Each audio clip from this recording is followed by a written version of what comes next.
प्रभु यीशु मसीह के सामर्थ्य नाम में मांगता हूं। स्वागत है जीवित परमेश्वर की जीवित हजूरी में। आमीन। एक बार जोर से ताली बजाओ परमेश्वर के लिए, जोर से। हालेलुया। बैठ जाओ अपने शरीर में, आत्मा में आप मेरे साथ खड़े हो। हालेलुया। अपने हाथों को उठाओ, बोलो जितना वचन आज मैं सुनूं और जितनी गवाहियां मैं सुनूं, ये मेरी जिंदगी में 100 गुना फल लेके आए। उठाओ अपने हाथों को, मांगो।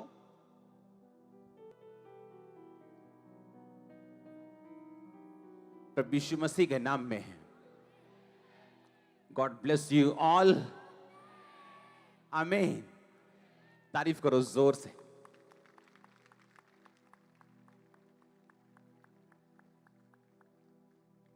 अगले लेवल पे जाना चाहते हो? आपको चुना गया अगले लेवल पे जाने के लिए।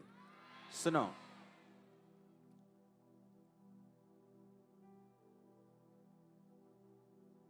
परमेश्वर ने कहा धर्मी की ज्योति उस सूर्य के समान होगी जिसका प्रकाश दोपहर तक बढ़ता ही जाता है। यानी धर्मी अपनी जिंदगी में उस लेवल तक बढ़ेगा जब तक वो अपनी परफेक्ट ग्लोरी में नहीं आ जाता, जब तक वो 100% नहीं हो जाता, जिस 100% के लिए परमेश्वर ने आपको अपने पास बुलाया। परमेश्वर ने कहा मैं तुझे ग्लोरी टू ग्लोरी, अंश अंश करके अपनी महिमा में परिवर्तित करूंगा।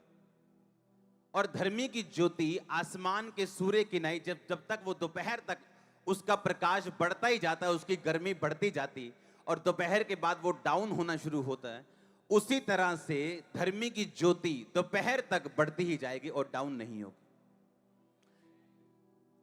आप अपनी लाइफ में तब सक्सेसफुल होते हैं जब आप परमेश्वर की प्लानिंग को समझ जाते हैं। इसका मतलब जहां आप बैठे हो, अभी तक जहां पहुंचे हो अपनी लाइफ में, ये परमेश्वर का मास्टर प्लान नहीं। The best is coming.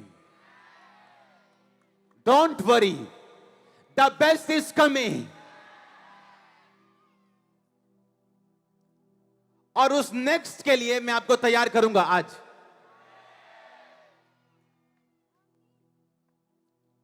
आपको परमेश्वर ने किसी काम के लिए बुलाया है। जहां आप पहुंचे हो ये शुरुआत है, जहां तक आप आ गए हो ये अभी बीच का पॉइंट है।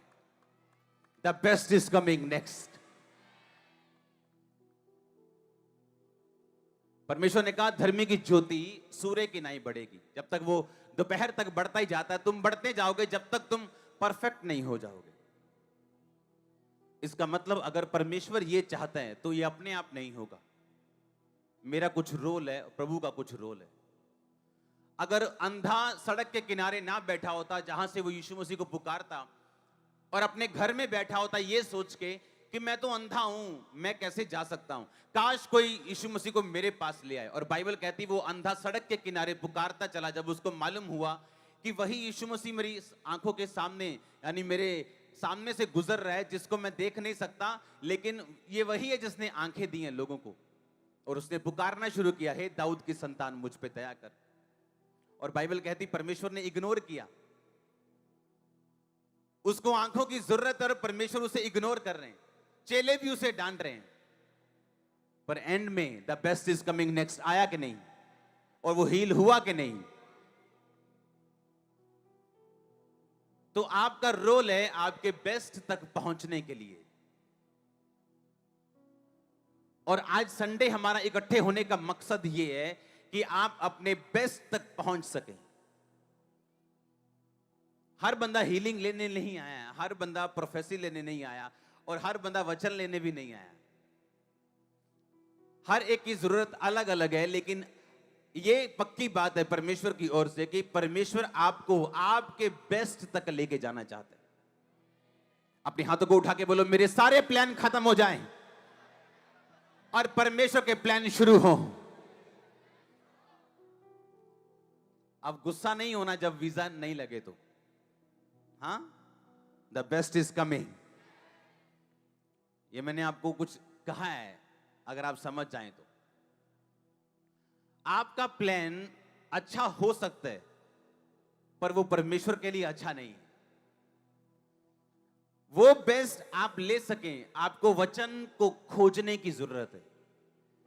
आप जब बाइबल में घुस जाते हैं, वचन को खोजते हैं, आप डे बाय डे अंश अंश करके अपने बेस्ट तक पहुंचते जाते हैं। बहुत से लोग कहते हैं टाइम अपने आप सब कुछ ठीक कर देगा। ये इस सदी का सबसे बड़ा झूठ है। टाइम कभी कुछ भी अपने आप ठीक नहीं करेगा, आपको ठीक करना पड़ेगा।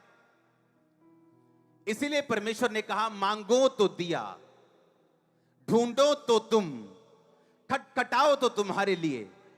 यानी पहले तुम्हारा पार्ट शुरू होगा और फिर मैं अपना पार्ट प्ले करूंगा।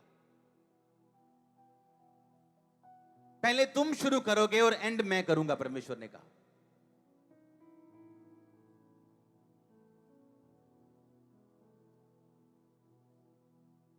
आप जब वचन के बीच से घुसते हैं, वचन के बीच में जाते हैं, आप अपने आप को डिस्कवर करते हैं, आप अपने आप को खोजते हैं और आपको परमेश्वर दिखाता है कि आप असली में कौन हैं। और दिन प्रतिदिन आप परमेश्वर के रूप में अंश अंश करके आप बदलते जाते हैं। हालेलुया। यीशु मसीह के जी उठने के बाद सब चेले रो रहे थे कमरे में इकट्ठा होकर, क्योंकि उनकी एक्सपेक्टेशन, उनकी प्लानिंग पूरी नहीं थी हुई। उनको लगता था पता नहीं किस दिन प्रभु यीशु मसीह ने राजा बन जाना है और प्रभु का राज आ जाना है। उन्हें यह मालूम नहीं था कि यीशु मसीह मारे जाएंगे। उनको पूरी तरह ये चीजें मालूम नहीं थी। इसलिए यूहन्ना और उसके भाई ने, उसकी माता ने आके बोला था, परमेश्वर जब तू अपनी गद्दी में बैठेगा तो एक को गृह मंत्री बनाना और एक को फाइनेंस मिनिस्टर बना देना। यीशु मसीह ने कहा, मेरा राज यहां का नहीं, जो तुम सोच रहे हो ऐसा नहीं होगा। और बाइबल कहती है कि जब सब चेले रो रहे थे इकट्ठे होके, प्रभु यीशु मसीह बीच में प्रकट हो गए, ऐसे गायब होते जैसे प्रकट होता है बंदा, और लिखा सुनो, और बोला तुम्हें शांति मिले। सुनो, वहां पे एक बंदा नहीं था। कौन? थोमा वहां नहीं था। जब थोमा वापिस आया तो प्रभु यीशु मसीह ने कहा, लोगों ने, चेलों ने कहा कि प्रभु यीशु मसीह आए थे। कहता कौन? यीशु मसीह जी उठे, हमारे बीच में आए थे, सब कुछ हमने देखा, यीशु मसीह जी उठे। कहता मैं नहीं मानता जब तक मैं उसकी उंगली ना डाल लूं जख्म में। हाँ, यीशु मसीह के यहां पंजर मारा, नेजा मारा था जब वो टांगे हुए थे।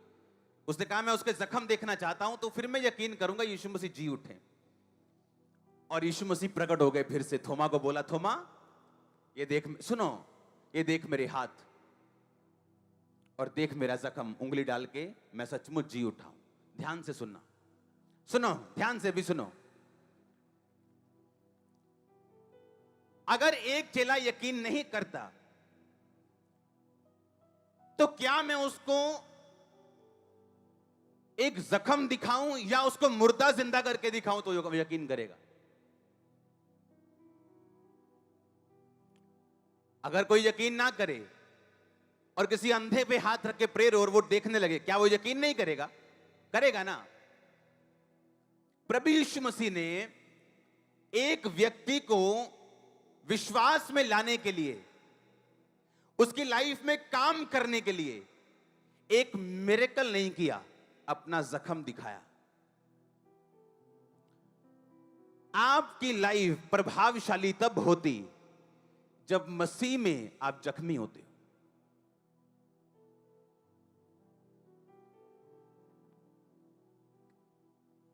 आज यहां पे लाखों लोग बैठे हैं, इसका कारण मेरी प्रेयर नहीं। अगर प्रेयर से सब कुछ मिल जाए तो सब प्रेयर करने वाले हैं, सबकी चर्चें भरी हो। अगर फास्टिंग से मिल जाए तो सब फास्टिंग कर लें और सब कामयाब हो जाएं। आपकी महानता आपके जख्मों से जानी जाती है, ना कि आपकी प्रेयर से। आपके जख्मों से, ना कि आपकी प्रेयर से। मैं भी प्रचारक हूं।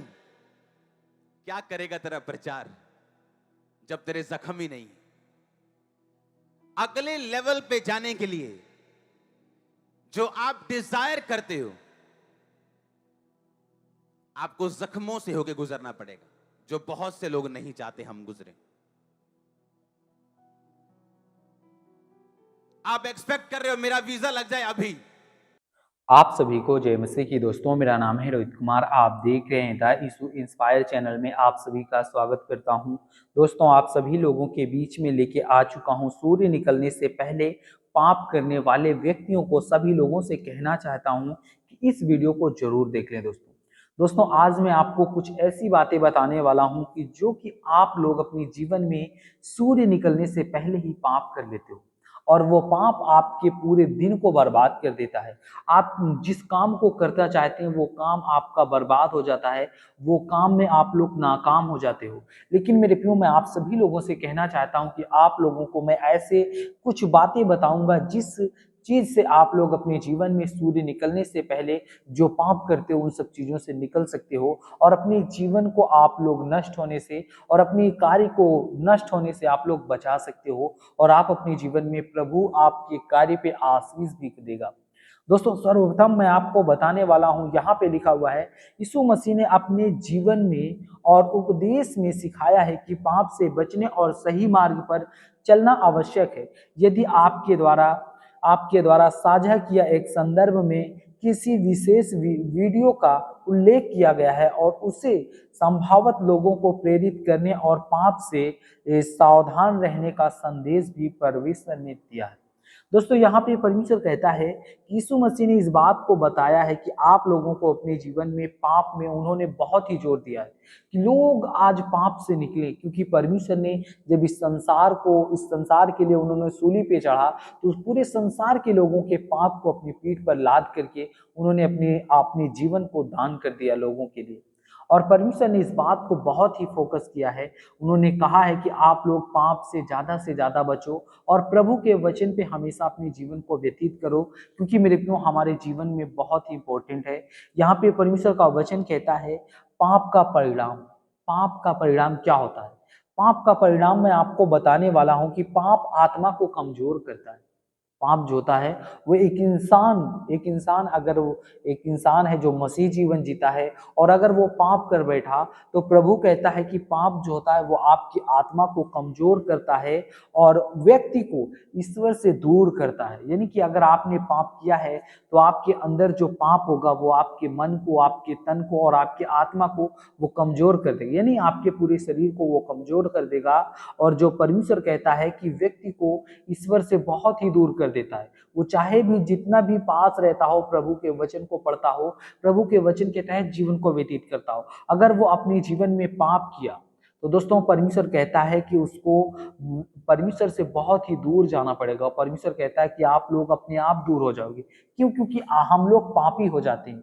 इसलिए परमेश्वर कहता है कि आप लोगों को अपने जीवन में पाप से बचने के लिए बहुत से ऐसे काम करना है जिससे कि आप लोग अपने जीवन में पाप से बच सको और एक सच्चा मसीह जीवन जी सको। दोस्तों दूसरी बातें मैं आपको बताने वाला हूं। यहाँ पे लिखा हुआ है पश्चाताप का महत्व। पश्चाताप क्या होता है?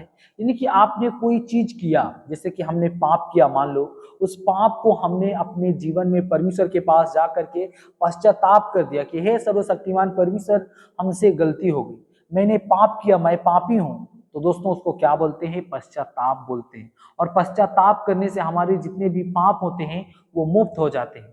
इसलिए मेरे प्रियो, जो चीज आपसे हो जाए, जो चीज आपने किया, उसके लिए आप लोगों को परमेश्वर से खेद होना चाहिए और परमेश्वर से कहना चाहिए कि हे सर्वशक्तिमान परमेश्वर, मैं पश्चाताप करता हूं कि मेरे जीवन में बहुत सारे ऐसे पाप और बहुत सारे मैंने अपने जीवन में अनर्थ किए हैं, जिससे सर्वशक्तिमान परमेश्वर मैं अपने जीवन में इस पाप से निकलना चाहता हूं। तो मेरे प्रियो, परमेश्वर कहता है कि यदि कोई पाप करता है तो उसके ईमानदारी से उसको पश्चाताप करना चाहिए। यानी कि आपको हमेशा परमेश्वर के प्रति ईमानदार होना चाहिए। ईमानदार होना बहुत जरूरी है, क्योंकि मेरे प्रियो, अगर आप अपने जीवन में प्रभु के वचन पे ईमानदार नहीं ठहरे तो आपका पश्चाताप करना वो मुफ्त में चला जाएगा।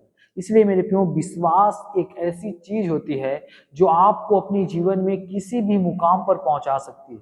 अगर आपने वहीं पर विश्वास नहीं किया, आपका विश्वास या कमजोर हुआ, तो आप उसी ऊंचाई से नीचे भी आ सकते हैं। इसीलिए मेरे प्रियो, विश्वास बहुत बड़ा है। ये विश्वास से ये दुनिया जो टिकी है, ये विश्वास से